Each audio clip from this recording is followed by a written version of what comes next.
Welcome to KL9 news. ముందుగా బులెటిన్లోని headlines.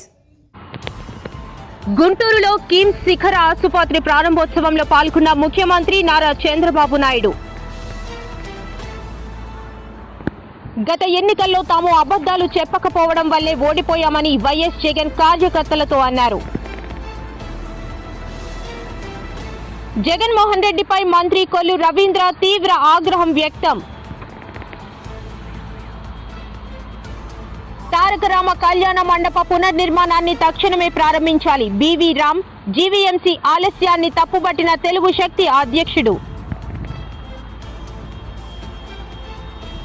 Thandel cinema success event లో సందడి చేసిన అక్కినేని నాగార్జున.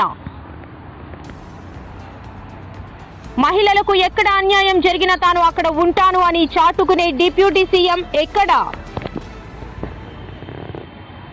డిప్యూటీ సీఎం పవన్ కళ్యాణ్ పై వైసీపీ ఎమ్మెల్యే చంద్రశేఖర్ ఘాటు వ్యాఖ్యలు. హైదరాబాద్ మేడ్చల్లోని శ్రీ చైతన్య స్కూల్ యాజమాన్య వేధింపులు తట్టుకోలేక 10th విద్యార్థిని ఆత్మహత్య. ఈ జన్మంతా రాజకీయాలకు దూరంగా సినిమాలకు అతి దగ్గరగా ఉంటానని మెగాస్టార్ చిరంజీవి ఘాటు వ్యాఖ్యలు.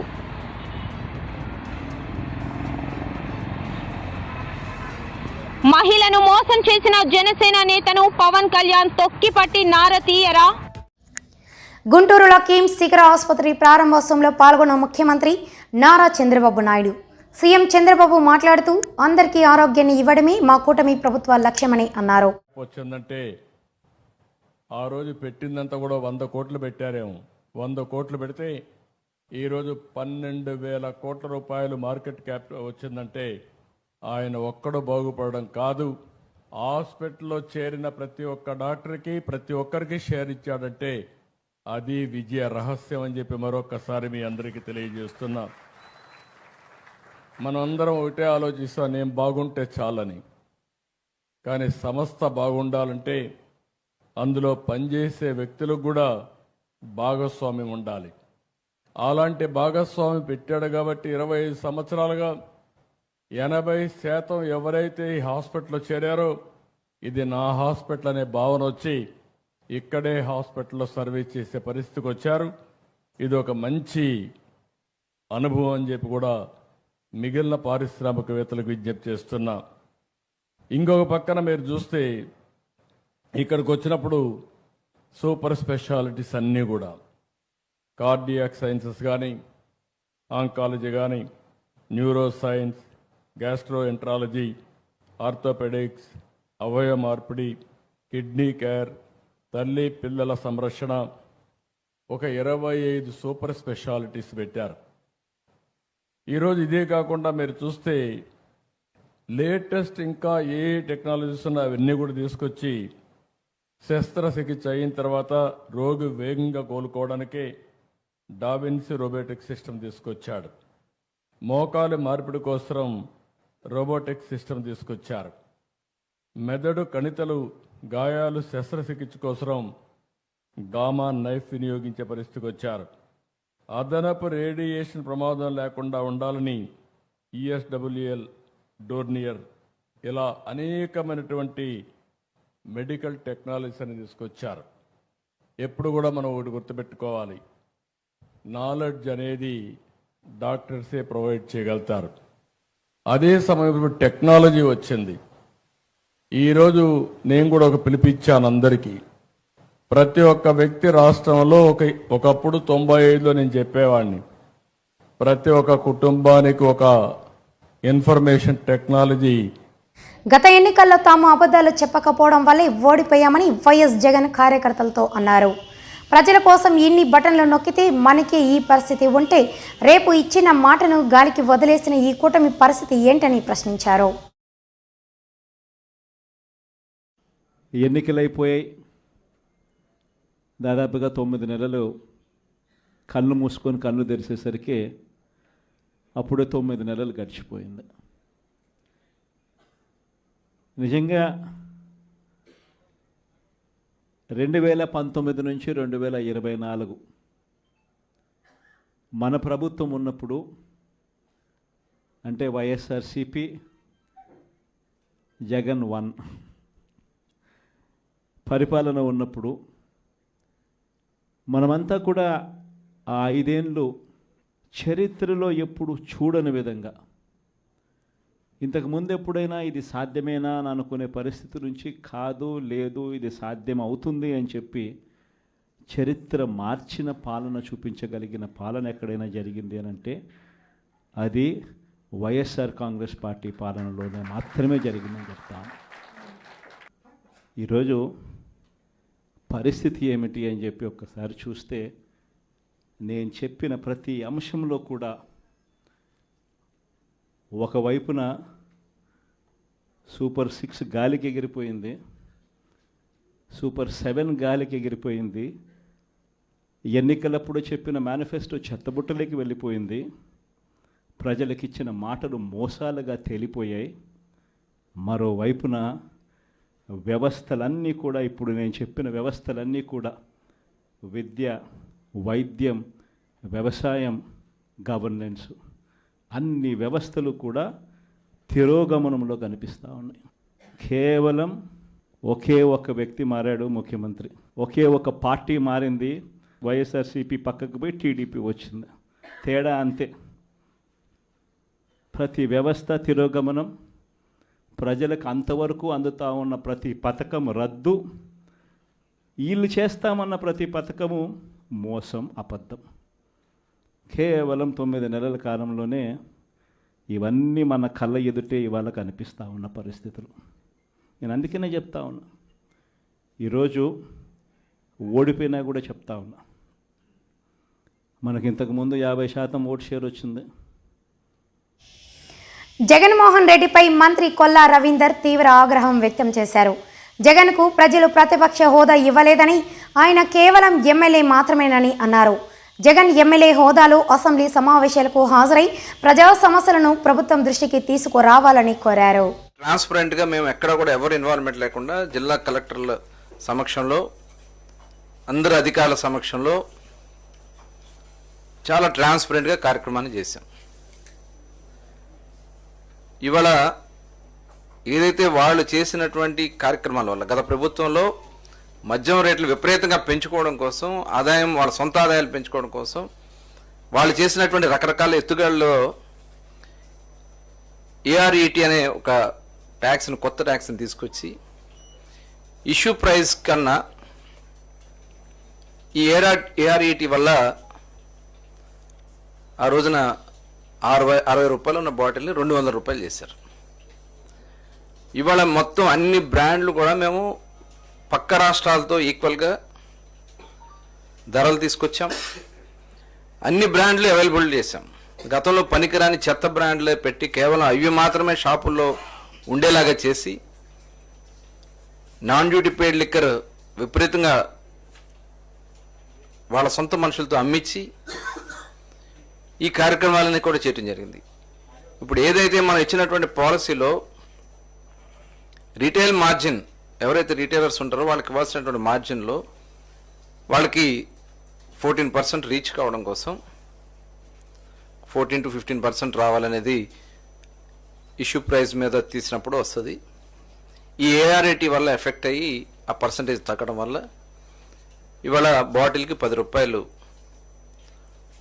ఏ బాటిల్ అయినా 10 రూపాయలు మాత్రమే కొంత ఇంక్రీజ్ చేయాల్సినటువంటి పరిస్థితి వచ్చింది. దీనివల్ల ప్రభుత్వానికి దాదాపు 100 నుంచి 150 కోట్లు ప్రభుత్వానికి ఆదాయం వస్తుంది. అలాగే ఎవరైతే వాళ్ళ రిటైల్ బిజినెస్ చేస్తున్నారో వాళ్ళు కూడా వాళ్ళు అనుకున్న మార్జిన్ ప్రకారం రావడం జరుగుతుంది. దీన్ని ఏదో దోపిడీ జరిగిపోతా ఉంది, ప్రభుత్వం ఆదాయం కోల్పోతా ఉందనే తప్పుడు ప్రచారాలు చేసి ప్రజలను తప్పుదారి పట్టించకూడదు. ఇవాళ మీరు చేసినటువంటి పాపాలు, మీరు వసూలు చేసినటువంటి విధానం అవన్నీ కూడా పోయినాయి. కాబట్టి మీకు ఇవాళ రకరకాలైనటువంటి తండేల్ సినిమా సక్సెస్ ఈవెంట్లు అక్కినేని నాగార్జున సందడి చేశారు. ఈ సందర్భంగా సినిమా గురించి ఇంట్రెస్టింగ్ కామెంట్స్ చేశారు. ముఖ్యంగా నాగ చైతన్య నటనపై ప్రశంసలు కురిపించారు నాగ్. క్లైమాక్స్ సీన్లోనే కాదని మొత్తం సినిమాలో చైతన్య నటనతో మెప్పించింటాడంటూ నాగ్ చెప్పారు.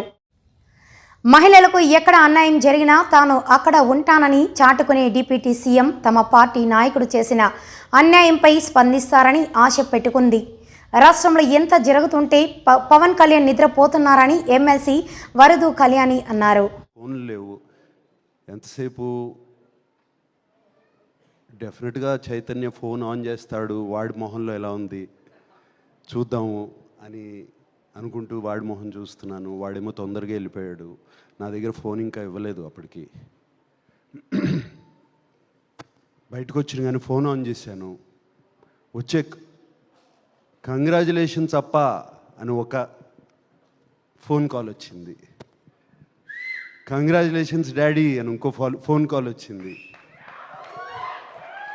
కంగ్రాచులేషన్స్ నాన్న అని ఇంకో ఫోన్ కాల్ వచ్చింది.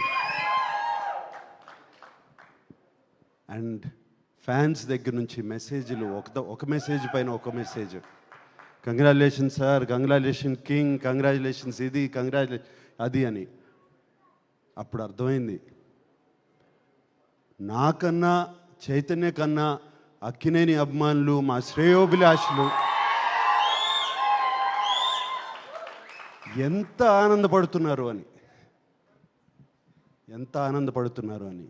అందుకే అన్నాను, చాలా రోజులైందయ్యా సక్సెస్ మీట్కి వచ్చి. ముందుగా అరవింద్ గారు థ్యాంక్ యూ అండి. అరవింద్ పిలిచి కథ చెప్పించారు నాకు, ఒకసారి కథ వినని. అండ్ మీరు కథ వింటే కథ బాగుంది అనుకున్నాము, కథ తీస్తున్నారు. అది కాదండి, దాన్ని తీసుకెళ్ళి ఒక లవ్ స్టోరీగా ఎక్కించి, అది మీ వయసు ఎంత అండి, మీరు లవ్ స్టోరీ ఎలా చూశారండి? అసలు నాకు అర్థం కావట్లేదు. లవ్ స్టోరీగా దాన్ని ఎక్కించి దానికి కరెక్ట్గా ఏమేం కావాలో ఒక ఫెంటాస్టిక్ టీమ్ని సెట్ చేసి, ఒక డైరెక్టరు, ఒక మ్యూజిక్ డైరెక్టర్, ఒక DOP and everybody else, writers, మిగతా వెనకాల ఉన్న టీము అందరినీ సెట్ చేసి దాన్ని సినిమాని తీసి, అంత ఈజీ కాదండి సినిమా. అండ్ మీరు చేశారు, థ్యాంక్ యూ వెరీ మచ్. మీకు అందరికీ తెలుసో తెలీదో, ఫస్ట్ 100 crore క్లబ్ ప్రొడ్యూసర్ మా అరవింద్ గారు. గజనీ అనే ఒక సినిమా తీశారు. ఆ సినిమాతో ఇండియాలోనే first 100 crore club producer Aravind garu. తీసుకొని డబ్బులు చెల్లించకుండా తిరిగి బెదిరిస్తూ ఉంటే, వేధింపులు గురి చేస్తూ ఉంటే మీరు తాట తీశారా, తొక్కి పెట్టి నార తీశారా పవన్ కళ్యాణ్ గారు అని నేను అడుగుతూ ఉన్నాను. మరి మీరు మహిళలకి ఎంత అన్యాయం జరుగుతూ ఉంటే మీరు చూస్తూ ఎందుకు ఊరుకున్నారు అని నేను అడుగుతూ ఉన్నాను. అసలు పోలీసులు పట్టించుకోలేదు సరికదా? అసలు ఎక్కడైనా ఏదైనా రాష్ట్రంలో బాధితులు ఉంటారు, నిందితులు ఉంటారు. నిందితుల మీద కేసులు పెడతారు, బాధితులకి రక్షణ కల్పిస్తారు. ఈ కూటమి ప్రభుత్వం అధికారంలోకి వచ్చాక మాత్రం రివర్స్లో బాధితుల మీదే తిరిగి కేసులు పెడతారు. దానికి ఈ లక్ష్మి గారి ఉదంతమే నిదర్శనం. ఆవిడ వలన ప్రభుత్వానికి చెడ్డ పేరు వస్తుంది అని చెప్పి ఈరోజు ఆమె మీద కుట్రపూరితంగా కేసులు పెట్టి అరెస్ట్ చేయడం జరిగింది. ఈ రాష్ట్రంలో రెడ్ బుక్ పాలనకు ఇదొక బెస్ట్ ఎగ్జాంపుల్గా నిలిచింది. అంటే బాధితుల మీద కేసులు పెడతారు, నిందితుల్ని రక్షిస్తారు అనే విషయం ఈ రాష్ట్ర ప్రజలందరికీ క్లియర్గా అర్థమైపోయింది. ఈ రాష్ట్రంలో చూసుకుంటే ఎన్నో సంఘటనలు జరుగుతూ ఉన్నాయి. మనం చూసాం, టీడీపీ ఎమ్మెల్యే అయిన ఆదిమూలం అనే వ్యక్తి ఒక మహిళని వేధించాడు. ఆ మహిళ కూడా ఈ రాష్ట్రంలో రక్షణ లేదని పక్క రాష్ట్రంకి వెళ్ళి ప్రెస్ మీట్ పెట్టి చెప్పడం జరిగింది. కానీ no police, no case, no arrest. అలాగే తీసుకుంటే జనసేన నాయకుడైన ఈ కిరణ్ రాయల్ అనే వ్యక్తి విషయంలో కూడా మనం చూసాం, ఆ లక్ష్మి అనే మహిళను బ్లాక్మెయిల్ చేసినా కూడా no police, no case, no arrest. అలాగే తీసుకుంటే తిరువూరు ఎమ్మెల్యే కొలికపూడి శ్రీనివాస్ గారి వేధింపుల వలన ఒక మహిళ ఆత్మహత్య యత్నం చేసుకుంది. ఆ సంఘటనలో కూడా no police, no case, no arrest. అలాగే తీసుకుంటే జనసేన ఎమ్మెల్యే పంతం నానాజీ గారి వలన ఒక దళిత ప్రొఫెసర్ని అతను దండించడం జరిగింది. కానీ no police, no case, no arrest. అంటే ఎంత దారుణమైన పరిస్థితులు నెలకొని ఉన్నాయో అర్థం చేసుకోవచ్చు. ఈ రాష్ట్రంలో ముఖ్యమంత్రి గారికి కానీ హోమ్ మినిస్టర్ గారికి కానీ మహిళలంటే అలాగే ప్రజలంటే ఇంత చులకన భావన ఉందా అనేది విషయం స్పష్టంగా అర్థమవుతుంది రాష్ట్ర ప్రజలకి. అలాగే మొన్ననే విన్నాం, అనంతపురం జిల్లా తాడిపత్రి పట్టణంలో ఒక విఆర్ఓ దగ్గరికి డిప్యూటీ సీఎం పవన్ కళ్యాణ్పై వైసీపీ ఎమ్మెల్యే చంద్రశేఖర్ ఘాటు వ్యాఖ్యలు చేశారు. నిన్న అనారోగ్య సమస్యతో సీఎం చంద్రబాబు కాల్కు రెస్పాండ్ అవ్వని పవన్ కళ్యాణ్ ఇవాళ తీర్థయాత్రకు వెళ్లడం చాలా ఆశ్చర్యానికి గురి చేసిందని అన్నారు. సీఎం గారు, గౌరవంగా అడుగుతా ఉన్నాం మిమ్మల్ని, మాట ఇచ్చేటప్పుడు మీకు ఆ మాత్రం గుర్తు లేదా? మీ దగ్గర పైసలు ఉన్నాయో లేదో ఆలోచన లేదా? ఆలోచన లేకుండా మీరు మాట ఇచ్చింటే మమ్మల్ని మాయ చేద్దామని, మోసం చేద్దామని, ఒకవేళ ఇప్పుడు చేయకూడదు అనుకుంటే మీరు మాకు చేయకూడదనే కోరిక ఉండడం వల్ల తప్ప ఇంకోటి కాదని నేను బలంగా నమ్ముతా ఉన్నా. మీరు ఆ రోజు ఎన్నికల్లో చెప్పారు కదా, 12 లక్షల కోట్ల రూపాయలు జగన్మోహన్ రెడ్డి గారు అప్పులు చేశారు అని చెప్పేసి. అదే అసెంబ్లీలో మళ్ళీ 6.5 లక్షలకి 7 లక్షలకు కుదించి దాదాపు 7 లక్షల కంటే తక్కువ కోట్లు అప్పు ఉన్నాయని చెప్పారు కదా.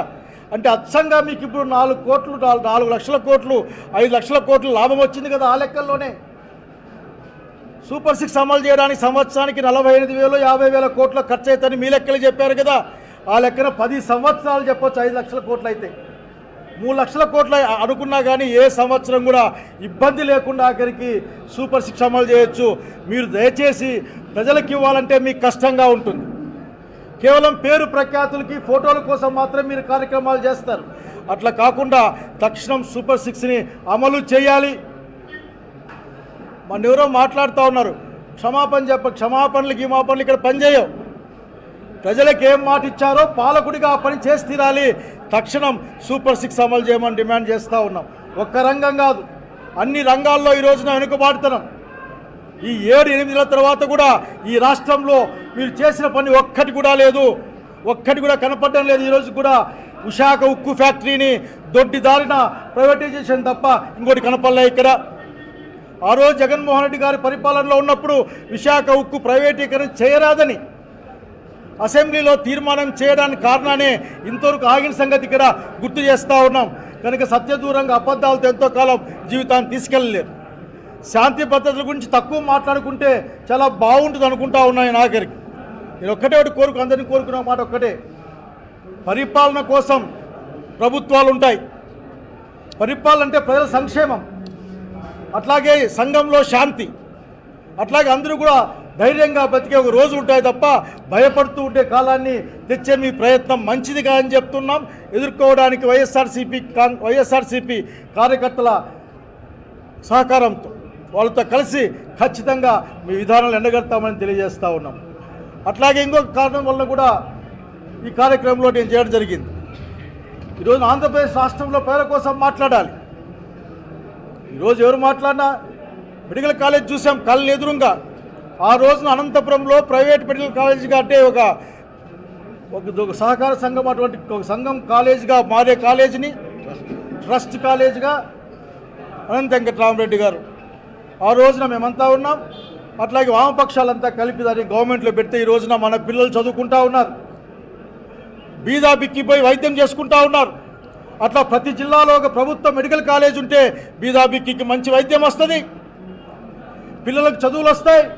ఎస్సీ ఎస్టీ బీసీ అలాగే పేదలకి ఫీజులు ఎక్కువ లేకుండా చదువు వస్తుంది స్కాలర్షిప్లతో కలిపి. ఆ మాత్రం తెలివితేటలు లేవా? ద్రోహం ఉంది మీ దగ్గర. ఎవరు కూడా భారతదేశంలో మెడికల్ కాలేజ్ సీట్లు మాకు వద్దు, కాలేజీలు మాకు వద్దని రాసిన ఏకైక ముఖ్యమంత్రిగా మీరున్నారు. గమనించండి, ప్రజల పక్షాన సిద్ధంగా ఉన్నాం. మా విద్యార్థి విభాగం నుంచి కూడా మీరు చేయలేరు, ఆఖరికి సాధ్యం కాదు. పులివెందులకు వెళ్ళండి. హైదరాబాద్ మేడ్చల్లోని శ్రీ చైతన్య స్కూల్ యాజమాన్యం వేధింపులు తట్టుకోలేక 10th విద్యార్థిని ఆత్మహత్యకు పాల్పడింది. స్కూల్ మున్సిపల్ ఫీజు కోసం అందరి ముందే వేధించడంతో మనస్తాపంతో సూసైడ్ అటెంప్ట్ చేసిందని విద్యార్థి తల్లి ఆవేదన వ్యక్తం చేశారు. మమ్మీని కోపం ఎక్కువ, నువ్వు ఏ రోజు కూడా నా పిల్లలు 2 years నుంచి చదువుతున్నా ఎప్పుడు కూడా ఒక మేడం ఒక మాట అన్నదాన్ని కాదు, ఒకరిని ఒక మాట అనేదాన్ని కాదు. నా పిల్లలతో పాటు వేరే పిల్లలకు కూడా బాక్సులు పంపించిన, నాది మామూలు పొజిషన్ అయినా పిల్లలకి అన్నం లేని పిల్లలు కూడా చాలా మంది అన్నం 10th క్లాస్ చదువుతున్నాను. ఇంటి పక్కన వాళ్ళకి బిల్డింగ్ వాళ్ళకి అపార్ట్మెంట్ వాళ్ళు అందరూ చెప్పింది ప్రిన్సిపల్ ఫీజు గురించి నన్ను ఇబ్బంది చేస్తుంది. మా ఇంటి పని కూడా చెప్పింది 90,000 ఎంత ఫీజు ఎంత యాక్చువల్గా? 90,000 ఇవ్వ కట్టాలన్నారు. లాస్ట్ ఇయర్ కొంచెం పెండింగ్ ఉంది, మొత్తం కలిసి మనం 22,000 ఇచ్చిన. అయితే ఇంగ్లీష్లో తక్కువ మార్కులు వచ్చినాయని లాస్ట్ 1 మంత్ 2 మంత్స్ క్రితం బాబుని టార్చర్ చేశాను. బాబు డిప్రెషన్లోకి వెళ్ళిపోయింది. వీళ్ళ వల్ల బాబుకి ఇప్పుడు దగ్గర 1 lakh వరకు ట్రీట్మెంట్ అయింది. నా దగ్గర అన్ని రిపోర్ట్స్ ఉన్నాయి, అన్ని ఫైల్స్ ఉన్నాయి. నేను బంజారా హిల్స్ సైకాలజిస్ట్ ఆశా హాస్పిటల్లో చూపిస్తున్నా, డాక్టర్ చైతన్య దగ్గర చూపిస్తున్నా. ఓన్లీ బాబుకి 35 40 వచ్చిన ఇంగ్లీష్ మార్కులని ప్రిజర్వ్ చేశాను. బాబు 7th క్లాస్. అయితే వేరే కట్టాల్సిన ఫీజు బాబు ట్రీట్మెంట్ అన్న ఆల్రెడీ బాగా సార్ కూడా చెప్పిన, బాబుకి అబ్నార్మల్ ఉంది, బాబు కండిషన్ ట్రీట్మెంట్ నడుస్తుంది, బాబుకి హెల్త్ బాగాలేదు కాబట్టి ఆ డబ్బులు అట్లా యూజ్ చేస్తున్నా. లోన్ పెట్టిన, లోన్ రాగానే ఒకేసారి ఎట్ ఏ టైం నేను ఎంత ఫీజు ఉంటే అంత క్లియర్ చేస్తాను కూడా మా సార్ చెప్పింది. బాబు కూడా బాగాలేదు. బాబు కూడా మన మధుసింకం పోయింది స్కూల్ వల్ల. టార్చర్ పిల్లల్ని ఏం ఫెయిల్ అయితే మనం రాసుకోకూడదు సార్. ఇయర్ లాస్ అయితే నెక్స్ట్ ఇయర్ చదువుకోకూడదు. ఎందుకు పిల్లలు లేనప్పుడు చదువు ఎందుకు? పిల్లలు బతుకుండి పిల్లలు బాగుంటే కండి చదువు కావాలి. పిల్లలు సూసైడ్ చేసుకొని చచ్చిపోయినాక చదువులు ఏమిస్తారు? చదువులు అంటే మాలాంటి వాళ్ళకి కడుపుకోత మిగల్చడానికి ఇలాంటి పెద్ద పెద్ద స్కూళ్ళు పెట్టేది మాలాంటి పేదోళ్ళ కోసం. ఇప్పుడు మేము ఎక్కడో నుంచి బతకడానికి వచ్చినాం. మేము తెలుగు మీడియం చదువుకున్నాం, సరైన జాబులు రాలేదనే కదా పెద్ద పెద్ద స్కూల్లో వేస్తే ఇంగ్లీష్ మీడియం చదువుకొని ఫారెన్ కంట్రీస్ అటు ఇటు పోతారు, మంచిగా మా పిల్లలు సెటిల్ అవుతారనే వేసాక మా పిల్లల్నే భూముల మీద నుంచి లేకుండా చేస్తే మీరెందుకమ్మా ఇలాంటి స్కూళ్ళు పెట్టుకొని ఏం యూజ్? కొంతమంది పిల్లల్లో ఒక పాప స్కూల్ ఫీజు కట్టకపోతే మీ మేనేజ్మెంట్కి ఏమైనా కోట్లు నష్టం వస్తుందా? కరోనాలో పేరెంట్స్ చచ్చిపోతున్నారు కదా, దత్తా తీసుకొని చదివించిన స్కూల్స్ లేవా? ఈ జన్మంతా రాజకీయాలకు దూరంగా సినిమాలకు అతి దగ్గరగా ఉంటానని మెగాస్టార్ చిరంజీవి అన్నారు. ప్రముఖ హాస్య నటుడు బ్రహ్మానందం, ఆయన కుమారుడు రాజా గౌతమ్ కలిసి తాత మనవల్లగా నటించిన చిత్రం బ్రహ్మ ఆనందం. ప్రియా వడ్లమాని, ఐశ్వర్య హౌలక్కల్, వెన్నెల కిషోర్ తదితరులు ముఖ్య పాత్రలు పోషించారు.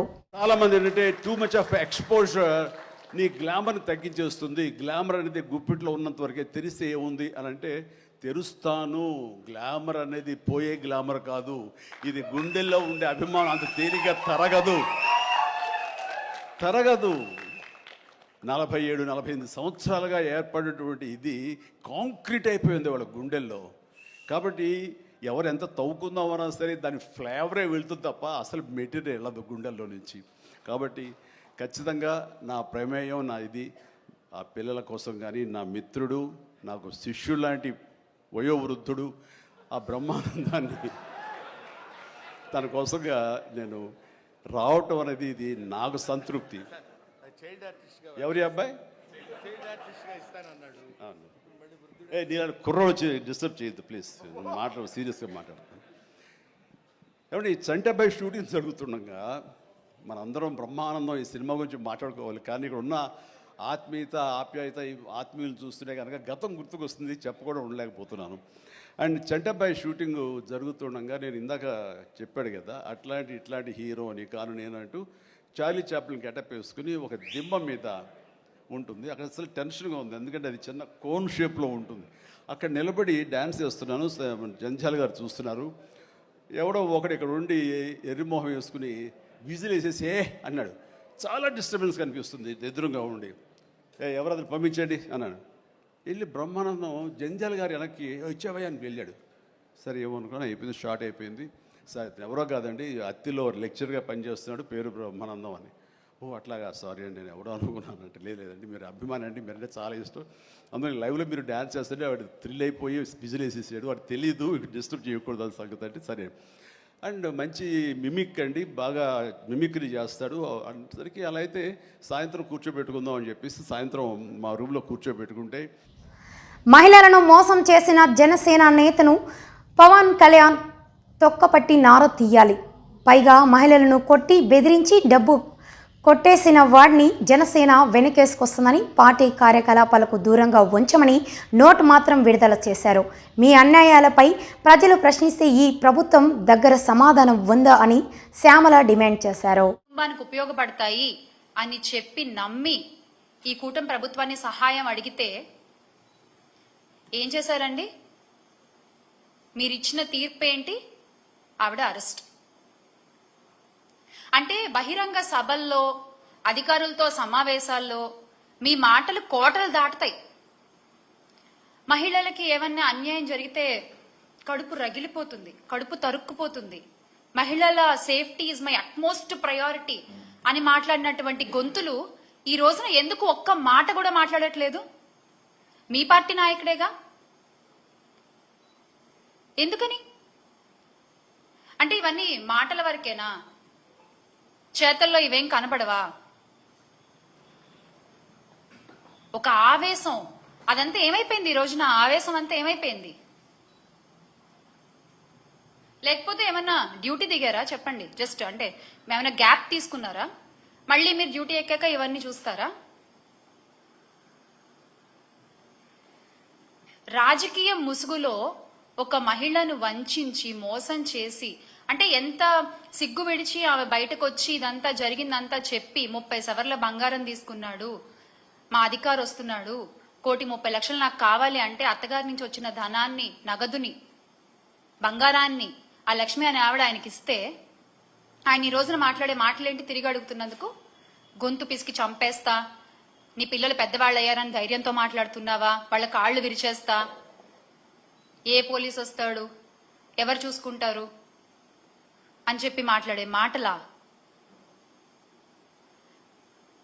పార్టీ అధినాయకుడేమో మహిళల ప్రయారిటీ మాకు ముఖ్యం, మహిళల రక్షణ మాకు అట్మోస్ట్ ప్రయారిటీ అని మాట్లాడతాడు.